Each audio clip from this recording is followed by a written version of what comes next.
coming to get you, Barbara. Here's some money. Go see a Star War. But I'm trying, Ringo. I'm trying real hard to be the shepherd.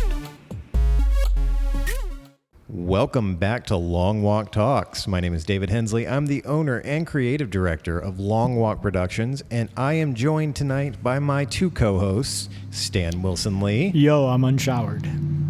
Fantastic. Thank you for letting us know that. It's a good thing that this is an audio medium and not a... Smell-o-video. Yeah, that. Chris Wilson Barnes, how are you, sir? Well, pretend I don't know anything about engineering, metallurgy, or physics. What does that mean? Oh, well, I don't have time to get into all that, but I'm going to feel bad if I don't. Well, the first thing, as Chris has alluded to, tonight is my second Perfect 10 pick, and I am going with the 1984 classic Ghostbusters because it's October, it's spooky season. This is one of my favorite spooky movies. What about you guys? Are you a Ghostbusters fan? Don't everybody talk at once. Well, I didn't know which order. It's a free-for-all. I can't say that, I'm not like you all where, Ghostbusters are like every year, see it all the time, and I'm not caught up on every version of it and everything like that. I haven't seen the last two. I don't think there hasn't been a Ghostbusters 3, has there?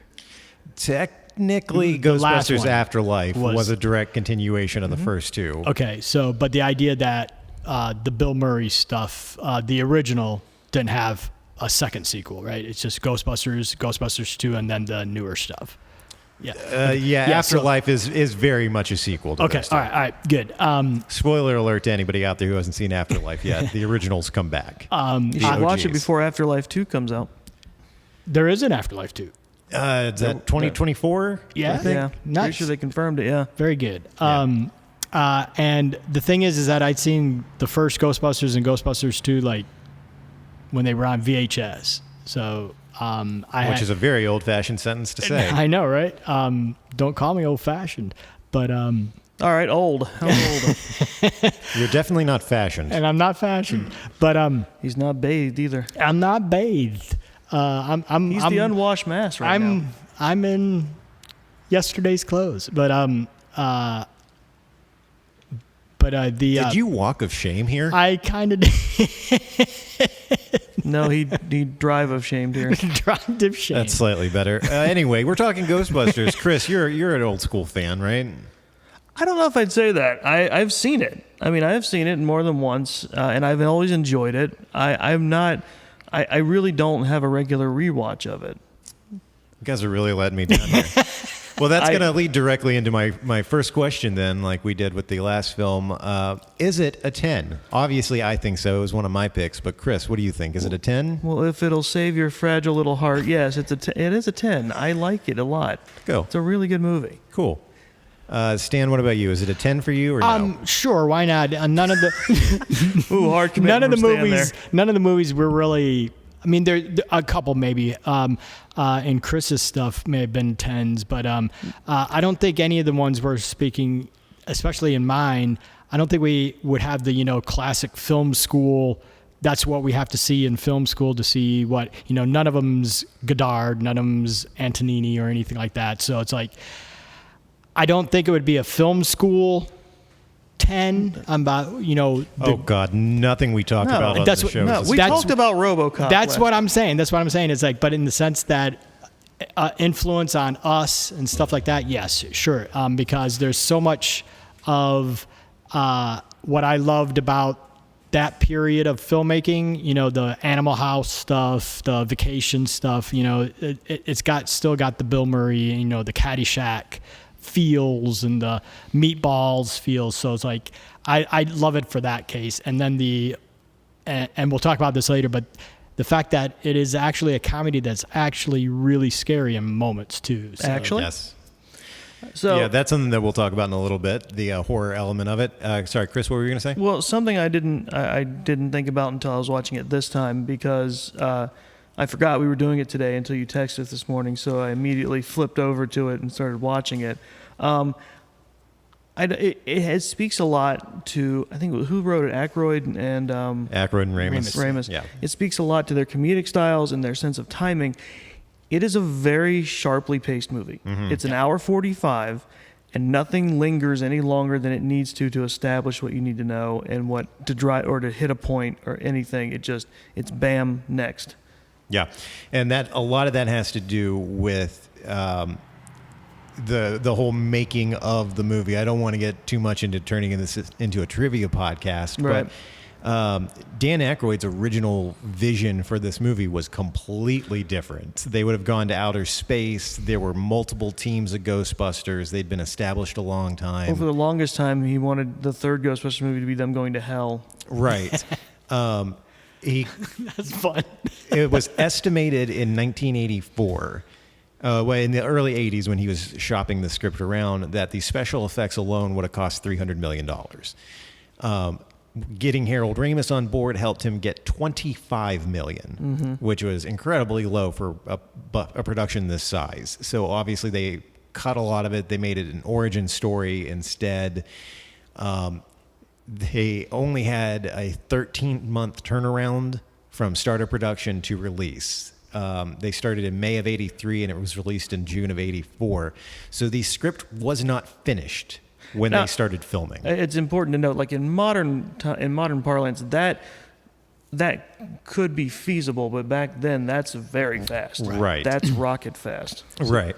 And it also plays into, that's why it was great to have people like Ramis and Aykroyd and Murray as your cast folks. If you have a script that's not finished, you can finish it as you're doing the movie because they all had experience in that improv stuff. So It's a lot to take in for a movie about the perils of small business ownership. It really is, yeah. And I think it says a lot that they went into shooting the climax of the movie with no idea how the Ghostbusters were going to defeat Gozer. Oh, wow. Yeah. They came up with the Crossing the Streams finale while they were in the process of filming. it's a great bit, though. It is. Now was that I don't know if you'd know this, but did they already have that seed planted with the "don't cross the streams" bit from earlier, or was that added later? I don't know for sure, but I have to imagine you can sort of watch the movie and tell, all right, what did Aykroyd and Ramis script and what is improv? Right. A lot of Bill Murray's stuff clearly was improv, but I think all three of them really got into that. But something like that whole scene establishing why you shouldn't cross the streams, that had to have already been there. It felt like if they had come up with something else, it felt like it could have just been just a joke about the incredible power they have strapped on their backs. Right. They all each have a nuclear accelerator strapped to their back. Unlicensed nuclear. An unlicensed nuclear accelerator. Yes, a positron collider. An unlicensed nuclear accelerator that powers a positron collider. Mm-hmm. You don't expect that kind of science know-how from a movie like this. Right. But the theme of this movie is so heavily magic versus science that you look at the writing and the performances and you fully believe a character like Egon saying those words. You don't have to know what they mean, but he knows what they mean, knows what it means, and that's what's important. Right. And the thing is like, that's honestly one of the more realistic parts of the movie because it keeps happening, or it has happened multiple times where kids, not knowing why they shouldn't do this, have done things like build small nuclear, like actual like functioning nuclear not devices, but I'm thinking like a reactor kind of things, as a demonstration for like science fairs. And you keep hearing, and I've heard about it multiple times. It's like they just built it; they didn't know that they weren't supposed to. Well, it's shockingly easy to accidentally make napalm. Yes. So yeah, science is mustard gas. Yeah, science is a fickle bitch. I was saying earlier that I wasn't, super connected to the Ghostbusters, but I had a lot of friends that were growing up, and a lot of them became scientists, even though some of the science may have been questionable, whatever, but because there was so much. A lot of the science in the movie is questionable. That's what part I'm saying, of the plot. is that it interested them so much that they went on to, become physicists or become paranormal experts, in studying, or psychologists and parapsychologists, just to see how far they could go with the science that's presented in the movie, even though it may be not completely sound. But now, that's why it's lasted so long and been so influential, is that so many scientists have come out of that. That and Back to the Future, Yeah. Well, and how many archaeologists came out of Indiana Jones? Exactly. They were really excited about the Twinkie. Yes. Well, I think it's very interesting that of the three main characters, now obviously Winston Zeddemore was a working class Joe. He was there for a paycheck. But of the three of them, only Venkman gets his credentials named on screen. He has doctorates in psychology and parapsychology. Which that second one sounds shaky at best. Right.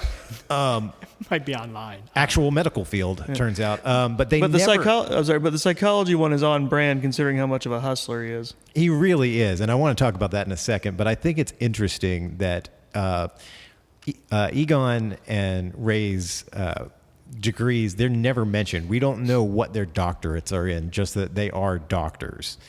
Well, one of them they has work to at the university, though, right? At MIT. At yeah. MIT, right? So they have to be some sort of one of them has to at least be a theoretical physicist. Yeah. Yeah, and I'm assuming Stans may have a master's or doctorates in somewhere from somewhere else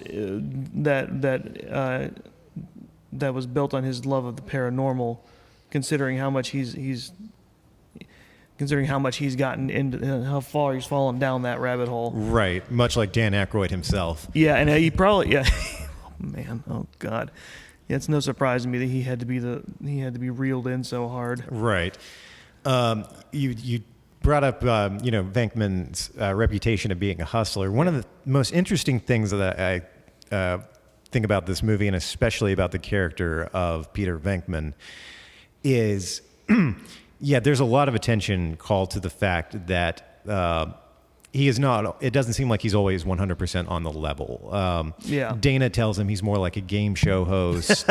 Multiple people call him a con man or a hustler. Yeah. You first see him administering a test for psychic powers to people, which he's obviously using to get with the girl.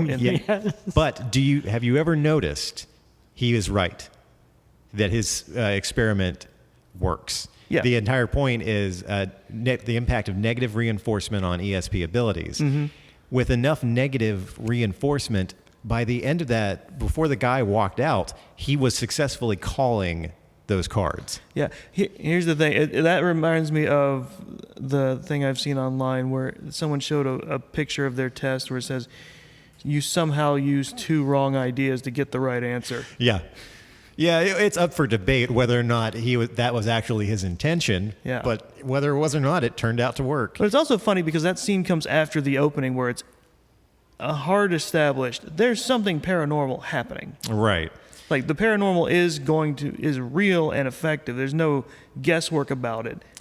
The other thing that fascinates me about Venkman, and whether, our own personal opinions on the paranormal notwithstanding, or, our listeners' opinions notwithstanding, there are people who could be called more or less experts in the field of the paranormal. Sure. And all of them agree that the way Venkman interacts with possessed Dana is how you are supposed to interact with a person who is possessed. Like, not giving any power to... Acknowledging it feeds it.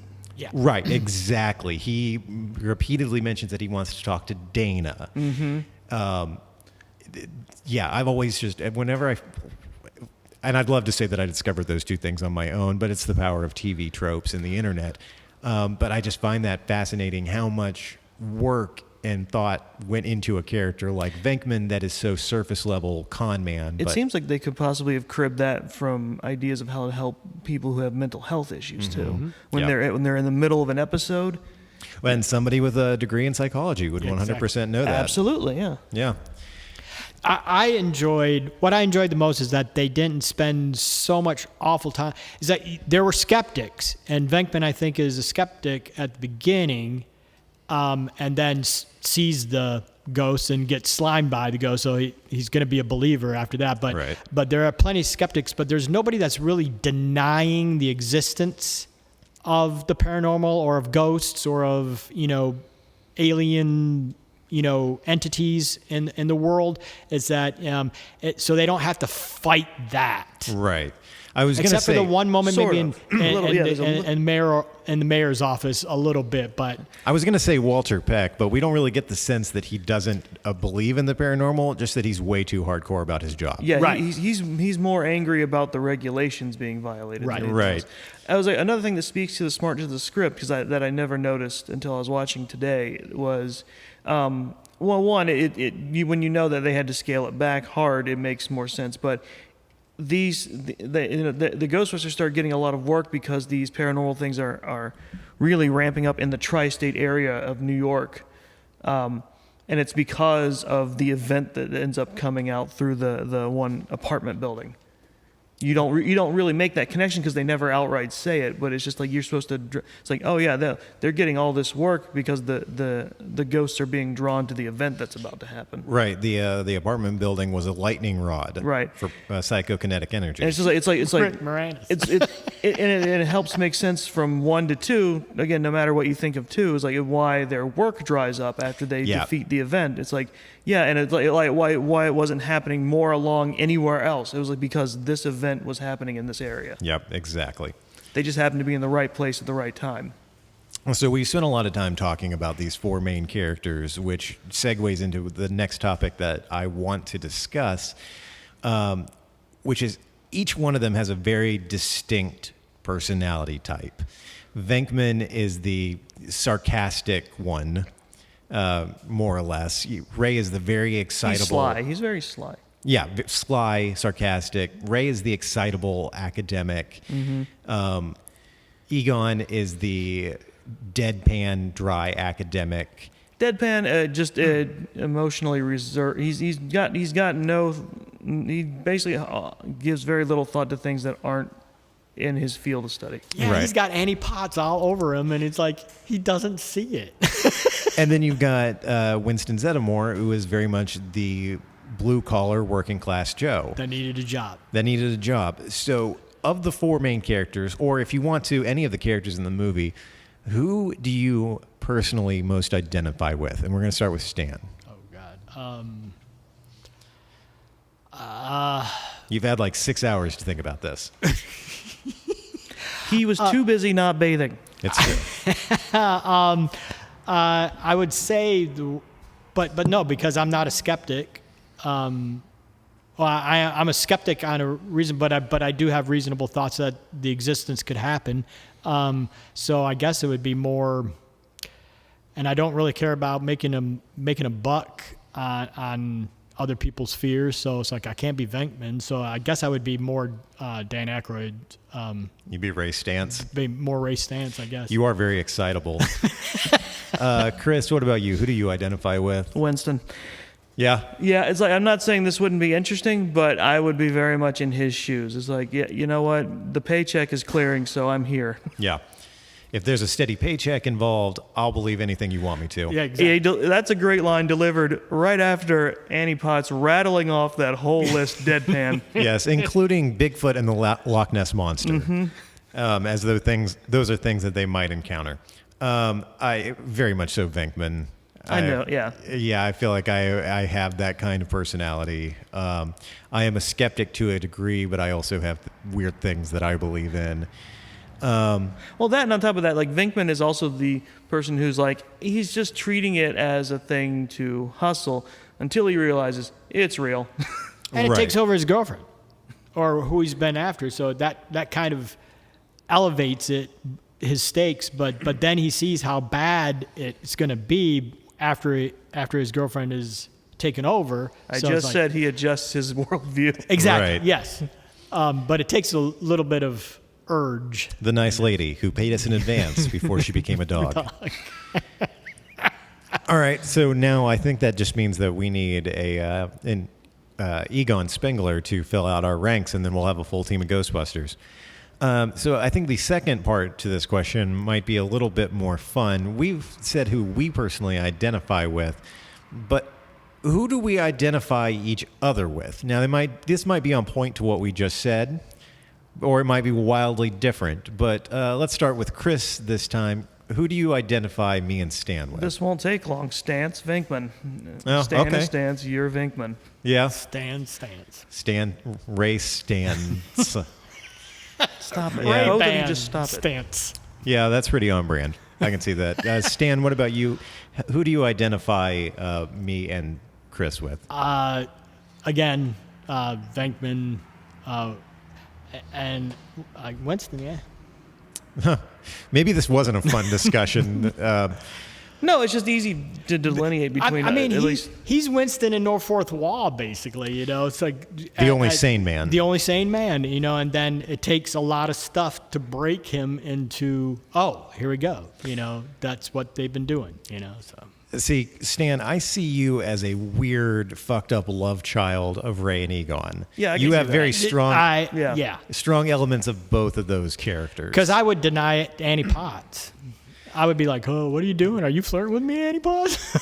And I would hate myself. all right, but if you're Stance, you get a ghost blowjob. exactly. Yes, the ghost job. One of the weirdest, most out of left field moments in the movie, but also one of the most iconic and memorable moments of the whole movie. Also, I will say Egon may be very closed off, but I did forget there is the one moment where he lets loose, and it's when he tries to get his hands on Walter Peck after the roof blows off the. Yes, Yeah. actually tries to start a fist fight. Your mother. Yes. See, I have the awful feeling that if we did it, that I would be cast as Walter Peck.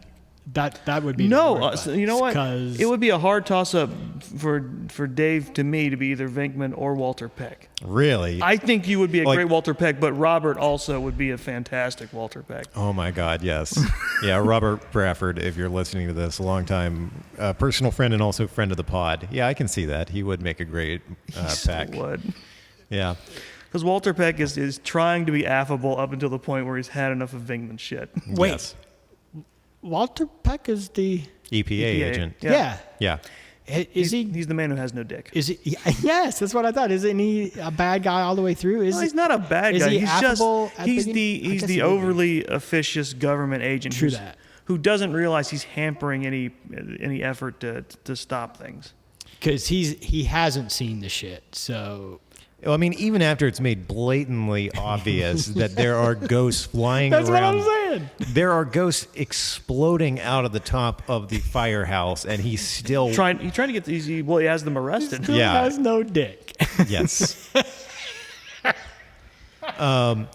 Chris, I can definitely see aspects of Zeddemore in you and the working class Joe type, but you are also a very excitable person when it comes to I am. things that you love. It's true. Yeah, so I can very much see that race stance aspect in you as well. I'm going to call you the weird love child of Ray and I like Ray and Winston. I like that about his character, where he just glosses over horrific things that he talks about because he's Yes. just it's just excited to share about it. Yes, and let's not forget, Ray is the one who accidentally conjures up the 100-foot Stay Puft God, that Marshmallow would be Man. me. I can see either of you accidentally doing No, that. because I mean, I could. It's Mine would be I could worse. totally. That would be my reaction. It's just, it was just for a second. mine would be worse, probably. Yours would 100% be a lot worse than the Stay Puft Marshmallow Man. Yeah, Tried to yours, think of something that wouldn't hurt us. that couldn't possibly hurt us. Something from my childhood. Condom. What did you do, Ray? We used to roast Stay Puft Marshmallows around the fire at Camp Laconda. I also would be the person getting yelled at. It was like, if someone asks if you're a god, you say yes. And again, but I can also hilarious. see you being the one to yell that probably at Stan. Yes. Okay. If that's the scenario, that would probably be me yelling at Stan, him. if somebody if I asks conjured you, a condom, just say yes to the god. this is how we go out, killed by a 100-foot condom man. Oh my God! It's like wasn't there a series of Trojan commercials a few years ago where the Trojan man was personified by like basically the Michelin Man but with condoms? Yeah. Am I just imagining? I'm that, or so that glad I happened? missed this, and I do not want to ever be ever sent anything about it. It was like late night, like not necessarily cable, but the awful, not UHF anymore, but I just versions remember of that. I just remember the ad campaign where people were out of shot about to have sex, and then it's like he arrives. And Right, and that's right, yeah, because he shows up to hand them condoms. Notice how I said arrives and not something else. Oh well, yeah. Now, see, along that similar vein as what we're talking about, not a big blue vein, but a similar vein. The first thing that I thought of, This is like Evil Dead musical all over again. yeah, this is 100%. Well, honestly, both of our senses of humor. The first thing I thought Well, of, the vein matches our humor, blue. exactly. You guys have seen the Hinge commercials with the little Hinge icon that blows up whenever two people fall in love. That would fucking be my luck. Is there would be 100-foot tall fuzzy pink square with an H on it and a pair of eyes, walking down downtown Rock Hill. Oh, God. It would have arms so it could pick people up and make them kiss. Right, mother puss bucket. One of the most unusual non-swears I have ever heard. I should use that more often. I forget. Was that's in the actual movie, and not like the TV edit they did, right? Right, that made it to the actual movie. Okay. So it could be Mother PG? puss bucket. Because that was common practice back then to go ahead and film two versions at once, so they had a TV edit ready to go. Which is what Ivan Reitman did. Yeah. But that, considering the sheer writing power among this team of people, you'd think they'd have come up with a better TV edit than whatever weird nonsense they came up with for the replacement of "This Man Has No Dick." For the dickless joke, yeah. Yeah. That is again, that's a great moment because Stance is so pissed off. He starts that. He goes, "Dickless over here." Yeah. Shut off the grid. And I like that. You see, that's why I can also see Stan as Stance, because he has it would be that perfect moment of, you know what, my happy-go-lucky attitude isn't gone. Fuck you. Right. He's right. He has no dick. This man has no dick. This man has no dick. Is the ghost job? That's not in the TV edit, is it? Oh, That would- 100% not. no, yeah, that would have been taken out. I So- forget what they replaced it with. because though. it's PG movie, and it's like Right. So but again, they had to really no, it cut. should have been hard R for Dan Aykroyd's O face. Yep. well, this existed in a weird gray area in movie rating history. Again, you could thank useless trivia for this. They didn't have a PG-13 I was about yet. to say that was created for one of the Indiana Jones movies, Yes. and that hadn't happened yet. Yes. I mean, Airplane is PG. Yep, and there's a full-on naked set of boobs in that movie. Look it up, kids. Yeah. Don't quote us on that. The timestamp. Well, Logan's Run. I don't know if you've ever seen the original Logan's Run with whoever and Farrah Fawcett, but. We know what Stan focused on. But there's a whole orgy scene in it, and it's only a PG rated movie, and this was right after Jaws. So, and then of course Jaws, 76, and it's like one of the most graphic movies around, man. So That's a topic of a whole other discussion because I recently rewatched Jaws. I mean, that's another one that Katie and I watch yearly. Original Jaws. Again, this didn't make by- any of our 10 movies, and it is one of our 10 movies, I think. Listen, that's Not something one else. of mine. Listen, that's something else we'll discuss. But the original Jaws, tame by today's standards. True that. Very but- true. But I will always remember the child who turned into a geyser of blood Right? because they made up for it as much as they could. Yeah, there was Well, that. and the opening scene, you have a naked woman swimming and then getting eaten, so it's like you have both boobs and blood in the same scene. I think it's mostly obscured though, isn't it? Or It is. Yeah. She's underwater for a lot of it, but there's a copious amount of side boob. We've gotten way the fuck off track. Ghostbusters. The ghost job. That one section of it got left into the montage, the hard work montage in the middle of the movie. There was a whole subplot where I think it's Zeddemore and Stantz go to an old Civil War fort to investigate a disturbance there. and Is this a ghost prostitute? I don't know if they ever specify, but while sleeping there that night, Ray gets seduced by a ghost who blows him. A ghostitute?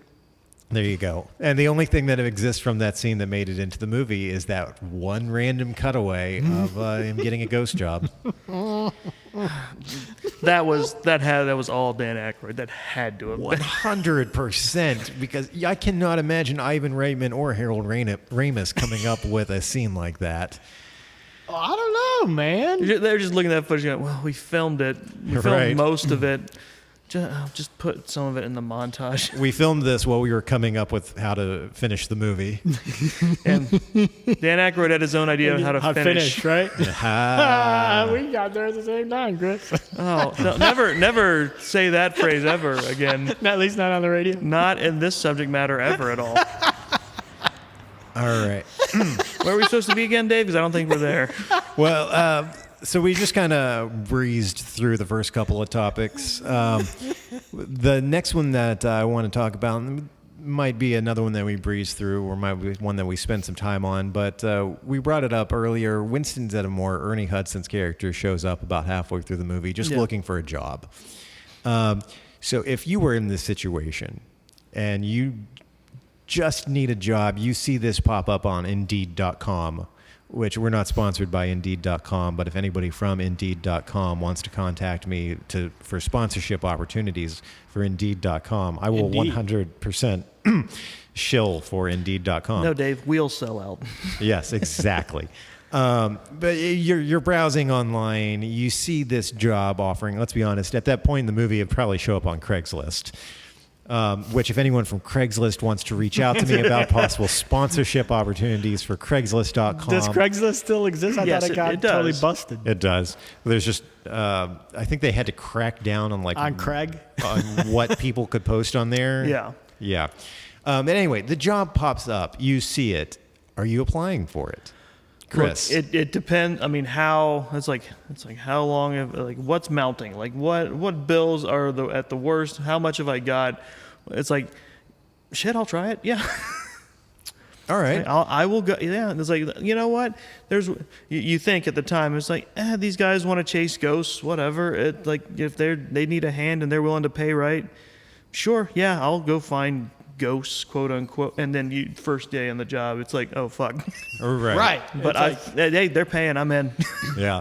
Winston sticks around for a long time. Yeah. He does. And helps save the world. Stan, what about you? You see this online, you apply for it or no? I mean, there's the whole ghost hunters, industry out there, now- but but now- haunted houses and shit. It's like, but and that's people today. But it's like this is back. in But day. the idea that if this was posted, first of all, I never got a job off of Craigslist, so I may not have seen it, or I never got it. I don't have Indeed, and I don't do the Indeed shit, so I probably wouldn't see it in the sense. But if I was going through the want ads like I used to do in 1983, and saw something about and if it was really legitimate when I went to it, it's like, because X-Files was coming out, so it's like, and if 10 they years later, if they have an whole FBI section dedicated to paranormal activity, then it's something got to be to it, right? I mean, that's the thing. They're like they post. I mean, whatever they posted looked legit enough, and looked like Right. whatever they were offering looked good enough for Winston to come in. I'm sure other people did too until Janine rattled off that list. I'm for sure. sure I would freak out a lot at the beginning, so I'm not sure if I would hang out as long as Winston. did. Oh, like- no. I know you. I've known you for a long time. You would be out day one. But the thing is, I mean, that it might be if I was Venkman gonna and save the Stance. world. Venkman and you don't know that though. So Venkman Right, and Stance exactly. walk in, say you're hired, and immediately hand him 2 full ghost Exactly. traps. Right. Also, Stan, in 1983, did the FBI do a lot of recruiting through the want ads in Michigan? No, that's the CIA. That seems like the kind of shit they get up to. Yeah. That was back in my day, man. Fantastic. Hey, 1983. That's the year I was born. Right? Part of me would like to think that I would see this and, for the sake of the podcast and for the story of it, I want to say that I would be like, yeah, you know what? I'll apply for this. But chances are, no. I'd be like, ghost busting. This is, you look at that and you're like, how how soon do I need to get the rent in?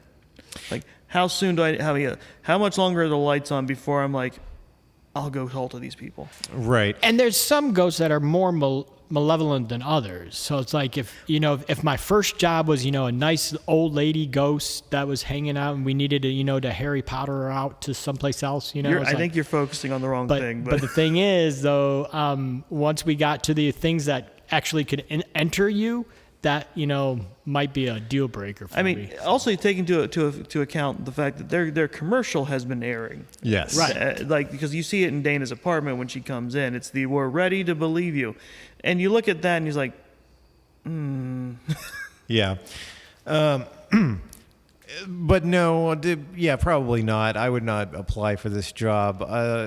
Stan, there was something ridiculous that you just said, and I wanted to call attention to it, but now it's gone completely out the window. Was it the Harry Potter thing? Oh, well, it was...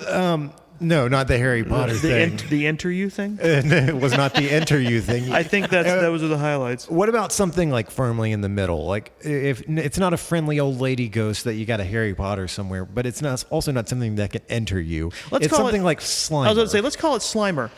Would you be out the first time you saw Slimer? It appears that when Venkman gets hit by the Slimer the first time, he freaked out, but the thing is, there was the idea that there was a little bit of, he kind of enjoyed it No. I got slimed. He wasn't totally horrified. That seems to be what his attitude conveyed. So the idea that there might be benefits to it, and then there's the ghost job. I think what kept Venkman around after that was the idea of one is he hated that. He clearly hated it. But once he realized, oh, hey, there's shit happening. Yeah, there's shit happening. These ghosts are here and they're around. There's money to be made. Right. I'd like to think that I would be somebody that stuck around because shit's happening. I should really help in making this not happen because this is bullshit and shit's going to end the world.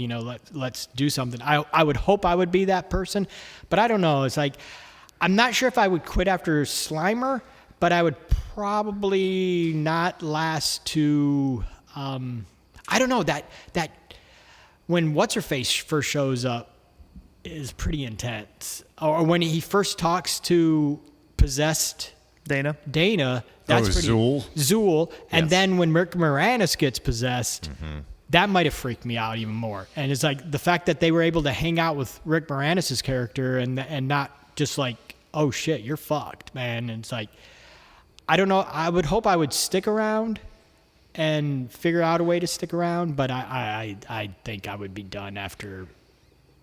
Yeah. I mean, I think once you're in the middle of that and you realize what's happening, it's like I wouldn't say true believer, but it's like, well, this needs to get fixed. These are the guys who have the capabilities to do it, and they're getting paid, and they're paying me. So Right. I would definitely be in at that point. Yeah, when it gets to the Exorcist point, man, or it's like, what's the movie that was done in that your friends were in?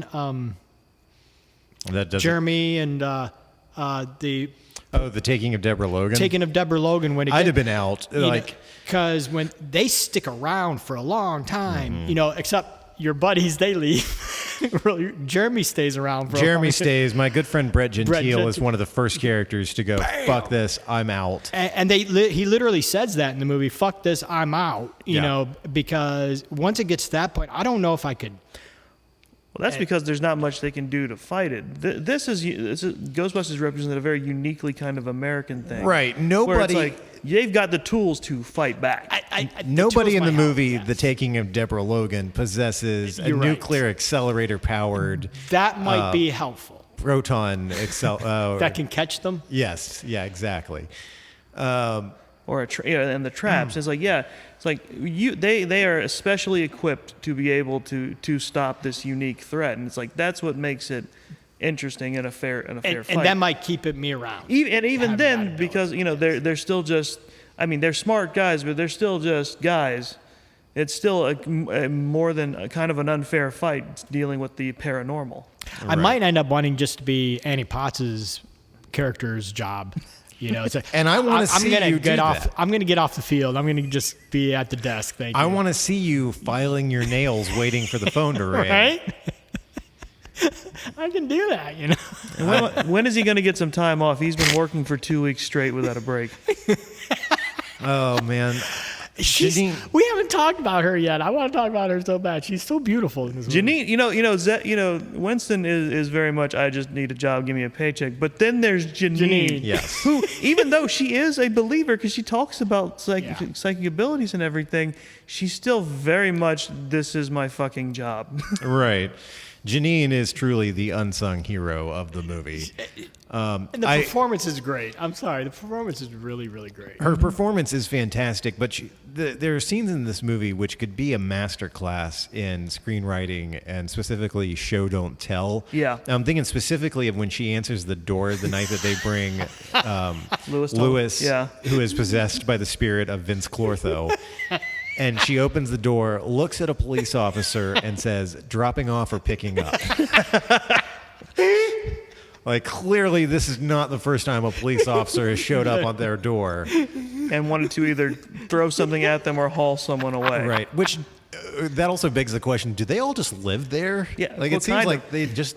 Well, maybe, I don't know. I think Well, they had the they kind of pole, did because they basically, yeah. since it's an old firehouse, they basically had an area they could just reset up as sleeping area. Right. Because that's why Which- they needed to hire Well, Winston. no, right? they do, because basically once the ghost appearances start ramping up, they talk about how they're on call. Like Venkman Yeah. says, we're on call 24/7. Yeah, that's a good point. So basically, why wouldn't they be living? And it's it's But a does place. Janine live there? No, oh God, no, she would not. It's not really established, like, what time of night that officer shows up with Lewis. But it's pretty late at night that she's there, which she might just be trying to get in But it Egon's might be pants. summer. That and also as like I have no doubt she would also demand over time and a half if they're going to have her there. So Right. she'd probably be there just as long as she's getting paid. Right. I agree with you though that she's trying to get into Egon's, She's never not. trying to convince him somehow, some way. Yeah. Trying to make up a new list to get in his pants, Yes. which is wonderful. The greatest love story that never was, because in the second movie, she hooks up with Lewis. Yeah. Really? So that keeps going because I didn't know. Like I said, I haven't seen two since. Oh, by the end of the second one, Lewis becomes a full-blown Ghostbuster. Is he okay? Yeah. He becomes. I recently rewatched 2 just the other night.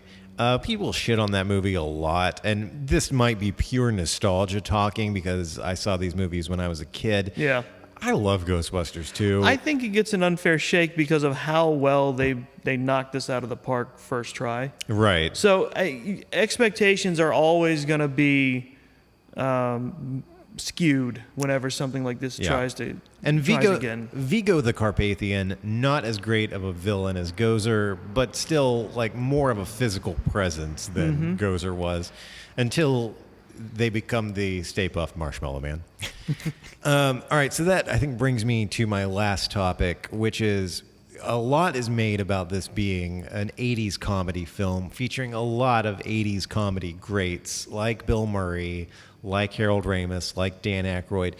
And Chris, you alluded to this very early in the episode, and you're right. It's easy to forget that this is also a scary movie. It is. It's got a lot of really good horror elements, and as a child, They play that straight. yeah, Dana's possession scared the ever-loving shit out of me.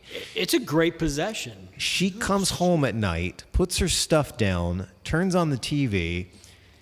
There is a weird glow coming from a door in her apartment with some kind of like ectoplasm around the door frame. She is looking at it when multiple demonic hands come out of her love seat and start grabbing her. Yep. And then drag her towards a demon dog. It's a genuinely scary fucking moment. It is, and I think 80s movies in particular were able, with the advent of technology improving, were able to take the what they attempted in 70s horror and made it that much more scarier in that way. Because yeah, there's something very much No, I think that's always it's definitely to the benefit of the movie, where it's definitely a horror comedy in that the terrifying aspects of the ghosts and the paranormal in this are very real, because every time Stantz and Egon talk about it, they talk about the horrific things that are going to come of this, and they take pains to show you it's going to be bad. Rivers and seas boiling. Yeah. Dogs and cats living together. Mass hysteria. I think what makes it cool is like and that's what attracts me to stuff like the Evil Dead and Army of Darkness, and like even Shaun of the Dead. Even though I hate zombies, because it's like this stuff is presented on its face as the truly horrific thing it is, but it's also very much the idea of having human reactions of just like weird moments of laughing it off, or being or just tossing out sarcastic one-liners as defense mechanisms. Right.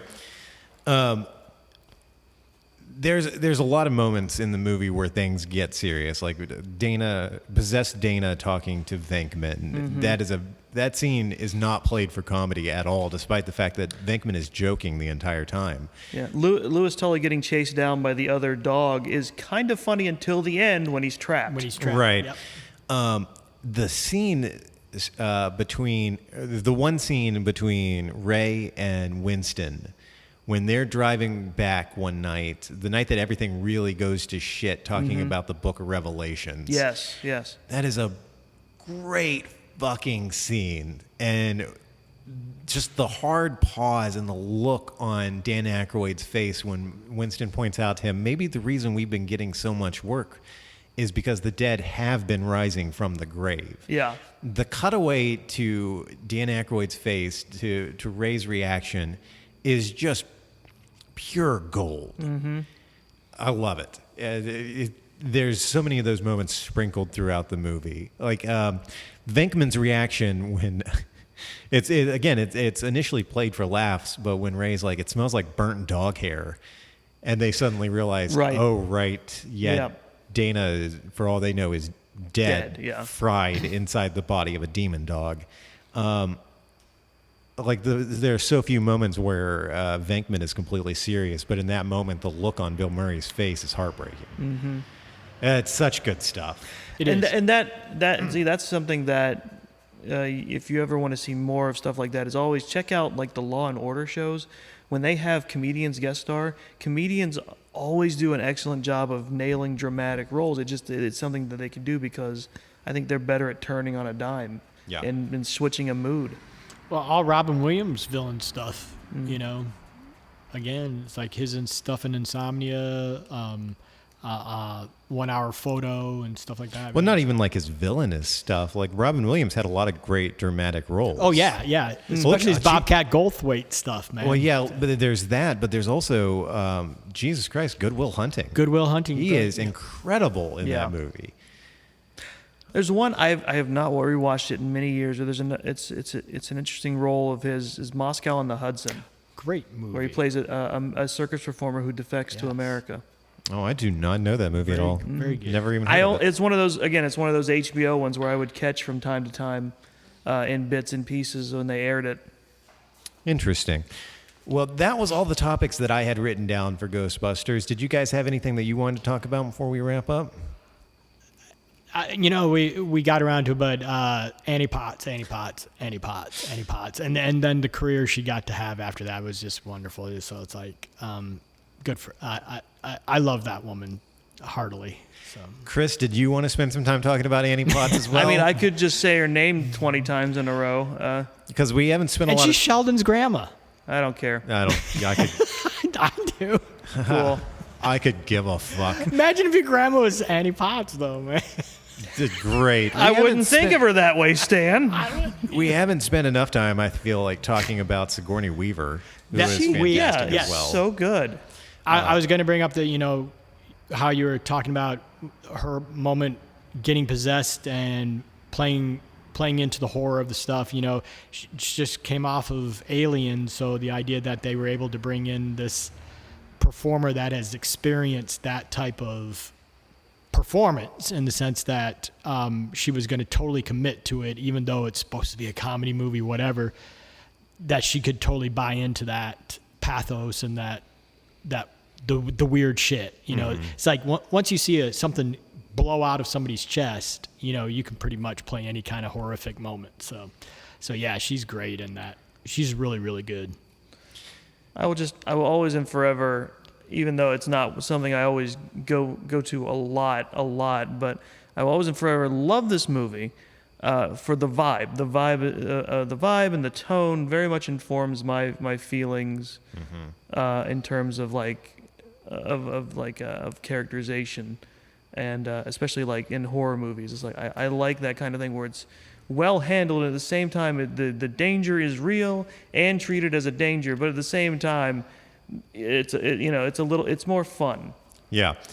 It's got one of my favorite jokes of all time. I feel like we'd be remiss, thank you, Jesus, if we didn't mention one of my favorite easy to miss lines of all time, which is at the very beginning, Ray telling Egon and Venkman, listen, do you smell that?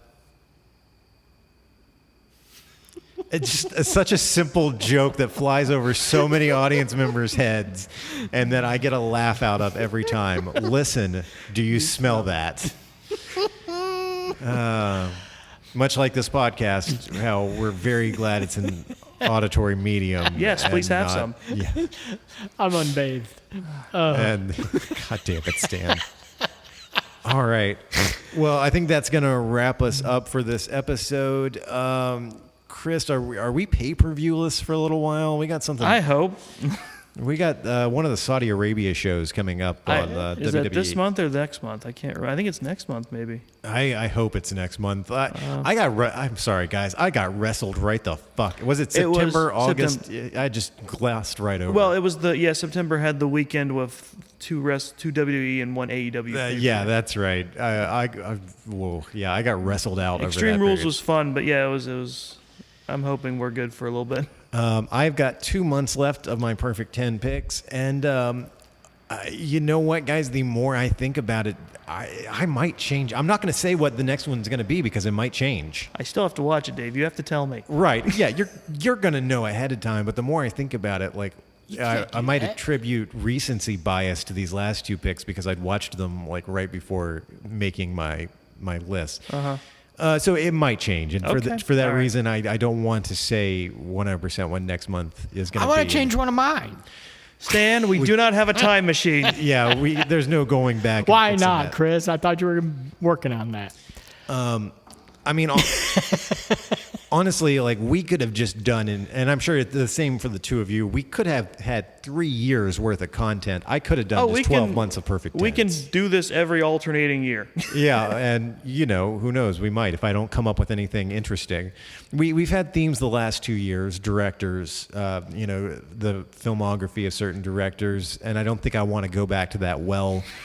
I don't think I want to go back to. Why this. not? There's something coming out in December. What's coming out in December? Kevin Smith's new movie. Oh, Clerks 3? Yeah, they'll be out. It's I already. thought it's out. No, yeah, it'll be out. It'll be out on Blu-ray. Right, yeah, it's streaming. I got no interest.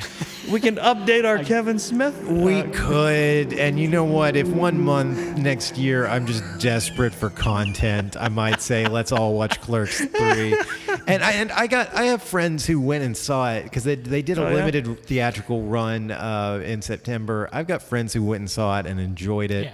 Yeah. But I'm going to see it because I Gotta get you the I just love Steelbook it for Christmas. So I just love his world. So I'm right. gonna, And I know that actually it's funny you bring that up because I just today had the twist of Clerks 3 spoiled it for me thanks to TikTok. Of course. Which makes me even less interested in seeing it now. But yeah, so 2 perfect 10 picks left for me. They may or may not change. We'll see what happens in November. But Stan, if people want to reach out to you online, where can they? Chris, if people want to reach out to you online, where is the best place that they can it's do like that I'm at? not accessible or something. Well, I'm at Chris the OK on Twitter if they want to answer the call. Love it. And if you want to follow me personally or if you want to reach out to me personally, the best place to do that is on Instagram at DBHensley. You can find me at Ghostbusters.com. Oh, boy. Don't get me sued. If you want .net? .org, Org. obviously.